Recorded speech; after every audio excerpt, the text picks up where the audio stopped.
ನೋಡಿ, ನಮ್ಮ ದೇಶದ ಸಾಕ್ಷರತೆಯ ಪ್ರಮಾಣ ಸುಮಾರು 75ರಿಂದ 76% ಇದೆ. ಅಂದ್ರೆ ಓದೋಕೆ ಬರೆಯೋಕೆ ಬರೋಂಥವ್ರು.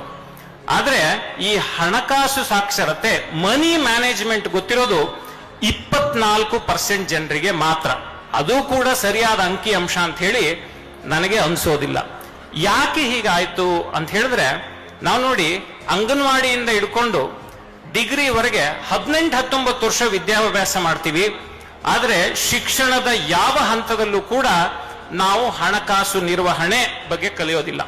ನಮ್ಮ ತಂದೆ ತಾಯಿ ಕೂಡ, ನೋಡಪ್ಪ ಚೆನ್ನಾಗಿ ಓದು, ಒಳ್ಳೆ ಕೆಲ್ಸಕ್ಕೆ ಸೇರ್ಕೋ, ಒಳ್ಳೆ ಸಂಬಳ ತಗೋ ಅಂತೆಲ್ಲ ಹೇಳ್ತಾರೆ. ಬಂದ ಸಂಬಳದಿಂದ ಏನ್ ಮಾಡಬೇಕು, ಹೇಗೆ ಬದುಕಬೇಕು ಅನ್ನೋದನ್ನ ಅವ್ರು ಯಾವತ್ತೂ ನಮಗೆ ಹೇಳ್ಕೊಡೋದಿಲ್ಲ.